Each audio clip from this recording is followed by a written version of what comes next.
Fiona Aldridge was standing in my bathroom doorway in a borrowed blazer and a skirt she had ironed twice already, and I was trying to figure out why my opinion suddenly felt like the only one that mattered. The blazer was mine. One of the charcoal ones I kept for client meetings, slightly too wide at the shoulders for her, which she had fixed by rolling the sleeves and pretending that was intentional. She was looking at herself in the mirror, the way people look at a speech they are not sure they memorized correctly. "Tell me it's not too much," she said. I was leaning against the doorframe with my coffee going cold in my hand. It was not too much. It was not even close to too much. The problem was almost the opposite. "It's fine," I said, which was the least useful sentence I had produced all morning. She turned sideways, frowned. "You're not looking." "I'm looking. You're looking at your phone." I put the phone face down on the counter. Looked at her properly. The blazer sat just right despite the shoulders. Her hair was pulled back in a way that meant she had been up early. The kind of careful that she pretended was effortless. She had a presentation in 2 hours to a room full of people whose approval she needed and whose taste she did not trust, and the nerves she was hiding were visible only if you had been watching her as long as I had. "It's not too much," I said. She looked at me in the mirror. "You have to say that." "I don't, actually." "You do. You're my emergency contact." "Emergency contacts are for hospitals, Fiona. Not blazer opinions." She almost smiled. "You're both." That was true. For almost 3 years it had been true, which was the kind of thing you stop noticing until you're standing in your bathroom, handing someone your coffee because they forgot to make theirs, and realizing you bought an extra pod at the store last week without thinking about it. I had met Fiona at a work mixer at a hotel in downtown Toronto, the kind of event that exists so that people from adjacent industries can hand each other business cards and immediately forget where they put them. I was a structural engineer at a mid-sized firm in the financial district. She was in heritage preservation, specifically the documentation and restoration of historical buildings across southern Ontario. We had met because she was standing next to a scale model of an 1890s post office that I had made a comment about, something about the load-bearing wall placement being slightly optimistic for the era, and she had turned around and said, "Finally, someone who actually looked at it." After that, we were just always around. Coffee that started as networking and stopped pretending to be that around the 3rd or 4th time. Phone calls when one of us had a bad meeting. The kind of friendship that happens when 2 people find each other equally useful and equally easy to be quiet with. We called each other colleagues turned friends because that was the word that covered it, without asking anything from either of us. I was 31. She was 29. We were both busy and sensible and working too hard, and had made peace with the fact that our personal lives came second to jobs that mattered to us. That was the story I told myself on most days. Today she was wearing my blazer in my bathroom with her hair pinned back, presenting to a panel that would decide whether her firm received federal heritage funding for the next 3 years. $12 million and 4 years of her work sitting on one 90-minute presentation. Her business partner had gone on parental leave 6 weeks early. Her lead researcher had switched jobs. Fiona had rebuilt the deck herself over 4 weekends, and I knew this because I had watched her do it from my kitchen table, with takeout containers between us and her laptop open until midnight. She picked up her coffee mug, realized it was empty, and set it down again. "You should eat something," I said. "I can't. Toast. I'll nausea." "You won't. You nausea when you don't eat. We have data on this." She turned from the mirror for the first time, looked at me with something between annoyance and the thing under annoyance, which was gratitude that she was not going to say out loud. "When did you become a person who cites data in the morning?" "Around the 3rd time you stress-skipped breakfast before something important." She opened her mouth, closed it, walked past me to the kitchen and pulled 2 pieces of bread out of the bag without being asked again. While the toast was going, I straightened the collar on the blazer where it had flipped slightly at the back. She went still. Neither of us moved for a second. "Collar was crooked," I said. "I know," she said, quiet, like she was answering a different question. The toaster popped. We both pretended that was what we were paying attention to. I dropped her off in front of the building on University Avenue at 8:47, which gave her exactly 13 minutes before she needed to be in the room. She gathered her bag, her portfolio, and the specific posture she used when she was going into something that required her to be larger than she felt. At the door, she turned around. "Say something useful," she said. "You rebuilt this entire deck from scratch in a month because 2 people left. That's not just competence, that's what they're actually funding." She looked at me for a second too long. Then she nodded once and went inside.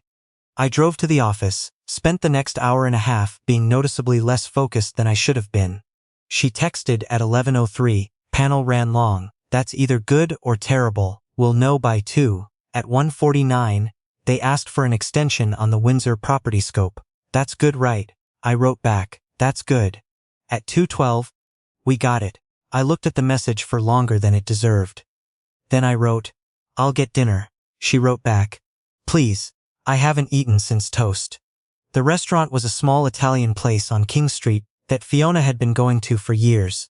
The kind of place with a fixed menu and a server named Julia who remembered what she ordered. We got the corner table by the window. Fiona had changed out of the blazer into her own jacket and looked more like herself, which was less polished and also better somehow, in a way I had stopped trying to understand. She ordered the tagliatelle. I ordered the same thing, which Julia found amusing and Fiona pretended not to notice. Halfway through the bread, Fiona said, "I kept thinking about the Windsor property during the Q&A section." "That's fine. You answered Windsor questions." "I answered them too fast. I had them all ready and I rushed." "Did they pull back any of the Windsor scope?" "No." "Then you answered them correctly." She tore a piece of bread. "You always do that." "Do what?" "Make the complicated version shorter. The complicated version is usually the same as the short version with extra guilt added." She looked at the bread, then at me. "My dad called this morning." I waited. He said good luck in this voice that meant he assumed I needed it. She set the bread down. "He's been doing that since grad school." This particular tone that's supportive and also slightly skeptical at the same time. Heritage preservation is not what he would have picked for me. What would he have picked? Something with a clearer career path. Something you can explain at Christmas dinner in one sentence. Heritage preservation is one sentence, not to a retired electrician from Sudbury who measures career success by pension reliability.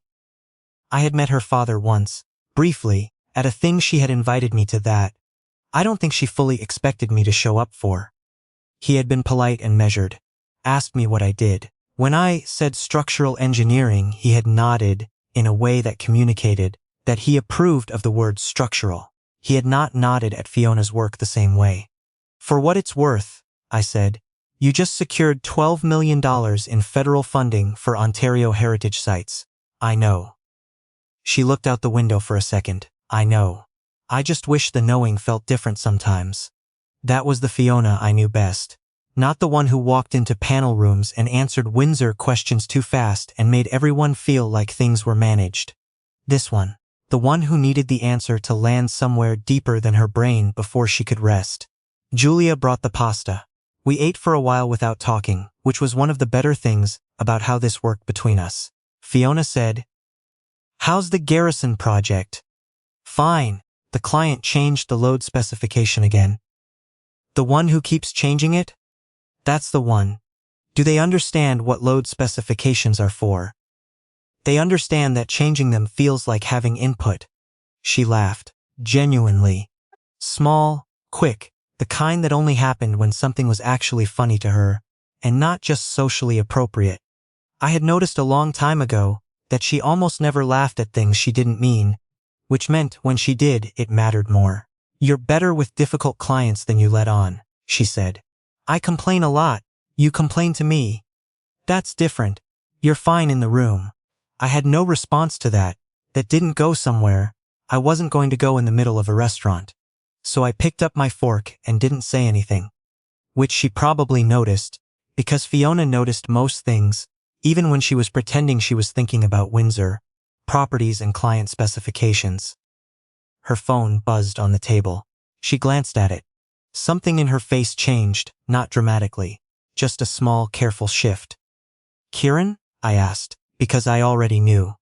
She turned the phone face down. He said congratulations. Kieran had been her boyfriend for 14 months, and had stopped being that 6 weeks ago in what Fiona described as a conversation that was a long time coming and a relief, in a way, that made her feel guilty. He was a corporate lawyer based in Calgary, who had come back to Toronto twice in the last 8 months for work trips, and made it to dinner with her once. Not because he was cruel. Because he had treated her relationship the way most people treat houseplants. With good intentions and inconsistent attention. She had not cried about it. She had made a spreadsheet. She had told me this completely seriously, a budget reallocation of energy, she called it, and I had not made fun of her for it because I understood that was just how Fiona processed things that hurt her. Practically. Neatly. Until she could look at them directly. She still had not looked at them directly. "He doesn't get to congratulate you," I said. She looked at me. "It's fine." "It's not. He missed the entire rebuild. He doesn't know what this cost you." She was quiet for a second. Then, "You know, that's different, is it?" Not a question really. Something else, something she said to the pasta and not to me. The table felt smaller than it usually did. I said, "I was here, I know." She picked up her wine. "That's the thing, isn't it? You just always are." Neither of us followed that sentence anywhere. A couple at the table next to us laughed loudly at something, and the room moved back to its normal size, and we finished dinner like two people who had gotten close to an edge and mutually agreed to step back. But she had said it. "You just always are." And I was going to be thinking about that for a while. The funding celebration was 2 weeks later at a heritage conservation gala at the Carlu, which was a venue Fiona had always had complicated feelings about because it was restored in the 90s in ways she found aggressively well-intentioned. She was on the guest list as a grant recipient. She brought me as her guest because her business partner was still on leave and because, she said, I had read the entire funding proposal twice and therefore earned a canapé. I had not told her that I had read it a third time on my own, looking for the sections where her voice came through clearest, which were the sections about why these buildings mattered, beyond their square footage, beyond their assessed value, beyond what any city planner would put in an official brief. The way she wrote about a building, you could hear her in it. Like the walls had something to say, and she was the one they trusted to translate. I wore a dark suit. She wore a deep burgundy dress that she had picked up the previous weekend and showed me a photo of in a text that said only too much. And I had said no and not added anything because I was not sure what I would add. In person, it was different than a photo. She came to my door because we were sharing a cab, and when I opened it, she was standing in the hall with her coat over one arm and her hair loose, which she never did for professional events, and I said the wrong thing immediately. "You look." I stopped. Started again. "Ready?" She looked at me with the specific expression she used when she knew I had edited myself. "That was a sentence you didn't finish. I finished it. You changed the ending. Ready is a complete ending. Ready is a redirect." She tilted her head slightly. Her earrings caught the hallway light. "What was the original sentence?" I picked up my jacket from the hook by the door. "We're going to be late." She smiled and did not push it, but the smile said she would remember this, and Fiona had an excellent memory for things I tried to let go quietly. In the cab, she looked out the window at the lights along Bloor Street, and I looked at the traffic ahead, because that was the more sensible direction to look. "I'm nervous," she said to the window. "You've earned this one." "The nerves are just lag." Kieran texted again. I didn't say anything. He said he might be in Toronto next month. She was still looking at the window. "That he'd like to talk. What do you want?" She turned from the window and looked at me. The cab went under a streetlight, and for a second I could see her face clearly, properly, the way you sometimes see something you've been looking at for a long time, and realize you've been looking slightly to the side of it. "I don't know," she said. "That's the problem. You can say you're not ready." "I know." She looked at her hands. "He said I always keep something back, that he could never get all the way in, that eventually it made him feel like a guest." The cab stopped at a light. I said, Was he wrong? She looked up. What? About the keeping back part. She held my eye for a second too. The light changed. No, she said quietly. He wasn't completely wrong about that. A beat, but he also never stayed long enough to earn it. Those two things are both true. They can be, I said. She looked at me again, and whatever she saw, she didn't say. She turned back to the window. But her hand was closer to mine on the seat between us than it had been before. Close enough that I could feel the warmth without either of us having moved specifically toward the other. Neither of us moved away. The Carlu looked the way it always did, which was like someone had perfectly preserved a 1930s concert hall, and then filled it with people in good coats drinking Ontario wine. The ceiling alone was worth the evening.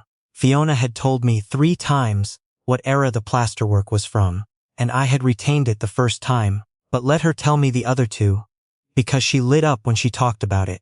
We found her name on the recipient table, and she became a slightly different version of herself, the professional version, present and warm and competent and fully in the room. I had learned to move alongside this version, get drinks when she was in a conversation that was going well, appear when she was in a conversation that was going long, stay close enough to be useful and far enough not to be a prop. A woman from Parks Canada found us near the bar and spent 15 minutes talking to Fiona about the Windsor project, with the kind of enthusiasm that meant Fiona's work had already been discussed in rooms she had not been in yet. Fiona answered every question cleanly, credited her team, made it sound collaborative, even though I knew she had largely done it alone. When the Parks Canada woman moved on, Fiona turned to me and said, very quietly, she said Windsor might get a national designation review. That would be big. That would be enormous. She took a careful breath. I am trying not to react to that in front of all these people. You're doing well. Tell me something normal. The plasterwork in the East Wing has a hairline crack near the second medallion. She turned. Where? Look up and left. She looked. Found it. Her whole face settled. That shouldn't be load-bearing stress. Could be thermal cycling. That's what I thought. They should get someone to look at that. Probably. She looked back at me. You found that on purpose. I found it because it was there. You pointed it out because you knew it would calm me down. I didn't say anything. You do that, she said. Not accusing. Something softer than that. You find the thing that brings me back. The string ensemble at the far end of the room shifted into something quieter. A few people drifted toward the small, clear space that was functioning as a dance area near the windows. I noticed, I said. That was all. She looked at me for a moment. Then she said, dance with me. It was not a question and it was not nothing. I put my glass on the nearest table and she put hers next to it, and we moved toward the windows where the light was lower and the music was closer. She turned toward me and I placed my hand at her back, and she settled against me in the way that people settle when they are not thinking about where they put their hands. We were not far apart. That was the thing. The kind of close that does not need explaining between two people who are only friends. Except, we were not talking. We were not filling the space with useful conversation. She had her hand at my shoulder, and I could feel her breathe, slow and deliberate, the way she breathed when she was finally letting something go. Kieran never danced with me, she said, into the space near my collar. I know, he said. He wasn't a dancer. Some people aren't. You're not either. She pulled back slightly to look at me. You've told me that. Twice. I said I wasn't good at it. You said it wasn't your thing. It's your thing tonight, I said. That's different. She looked at me, right at me, no looking away. The music continued, and neither of us did anything for a moment. Callum, she said. That was my name. She said it the way you say a name when you are using it instead of a sentence. Yeah, I said. I have been trying very hard, she said slowly. Not to make tonight about something it's not supposed to be about. What is it not supposed to be about? Her hand moved slightly at my shoulder. You. The song had not ended. No one in the room had done anything to change anything. But the air between us felt different in the way air feels different when a window has been opened somewhere, when you can't see it but you can feel it. Fiona. Don't make it into a joke, she said. I know you have one ready. She was right. I had 3. All of them were bad exits from a conversation I did not actually want to leave. I'm not joking, I said. She looked at me long enough that I understood she was deciding something. Not about me, about herself. Then her phone buzzed in her clutch. She closed her eyes. If that is the catering coordinator, I will lose my mind. Let me. I reached over and glanced at the screen. Her sister's name, Nadia. She opened her eyes. She was going to call at 8 to hear how it went. She looked at the phone, then at me. I should. Go ahead. She stepped back, not far but enough, answered. Her voice changed the way it always changed when she answered family calls. Warmer, less careful. I heard her say, yes, we got it. 12 million, and heard the shriek from the other end of the phone that was loud enough to carry. I picked up my glass, gave her space, watched her turn toward the window and talk to her sister with her free hand moving the way it did when she was genuinely happy, tracing some point she was trying to make, her shoulders finally down. When she came back, she was still glowing from the call. She cried, she said. Nadia cried. Good. She kept saying, I knew it, which is Nadia. For I was worried but I didn't tell you. That tracks. Fiona looked at me. Some of the evening's composure had shifted, and she looked younger, more open, the version of her that I mostly only got alone. I want to go, she said. I want to go somewhere quiet. I got our coats. We ended up at a park bench on the south side of Queen's Park because Fiona said she needed air and pavement and something that wasn't a hotel ballroom, and because it was a warm September night in Toronto that felt like it was apologizing for the one before it, which had been cold. She had her heels in her hand and her feet on the grass and her coat across her lap. I had my jacket over the back of the bench, and both of us were eating shawarma from the place on College Street that was open late, and that Fiona had introduced me to 18 months ago, and that I had gone to by myself 3 or 4 times since. She ate in silence for a while, the kind of silence we were good at. Then she said, I kept thinking about you. During the panel, I looked at her. Not constantly, she said. Just when it got hard. There's this one section where I had to walk through the financial projections, and I always freeze slightly, because numbers in front of people make me feel like I'm in grade 11 math. And I looked at the back of the room and I thought. She stopped. I thought about the fact that you would have just been there. If you could have been, you would have just been in the back of the room, and that would have been enough. I would have been, I know. She looked at the shawarma wrapper. That's the thing I keep coming back to. I waited. Kieran was never in the back of the room, she said. That's not even about him not showing up for this. It's a pattern. I would be in the middle of something hard and I would think about whether to call him, and then I'd think. I don't know if he has the bandwidth right now, or I don't want to be a lot, and then I'd just not. She picked at the foil on the wrapper. With you, I never do that. I never stop to calculate whether you have the bandwidth. I just call. That's what this is supposed to be, I said. That's not some special thing. It feels special, she said, quietly. Or maybe I've just had it wrong before. The park was almost empty. Somewhere behind us a cyclist went past. A light in one of the university buildings switched off. I told Nadia about you, she said. I looked at her. Not like that, she said, and then paused. I mean, not just as a colleague. Or a friend. I said, he's the person I call. And she said, oh. And I said, oh, back, because I heard what I'd said. What did she say? Fiona turned toward me on the bench. She was not far. We were both leaning toward the shared warmth of this, the late September air, doing its best to nudge us closer. She said, it sounds like you already know exactly what he is to you, Fiona said. And the only person you haven't told is him. I looked at her. Her shoes were in her hand. There was a small grass stain on the hem of the burgundy dress, from where she had stepped off the path. Her hair was coming loose from where she had pinned it.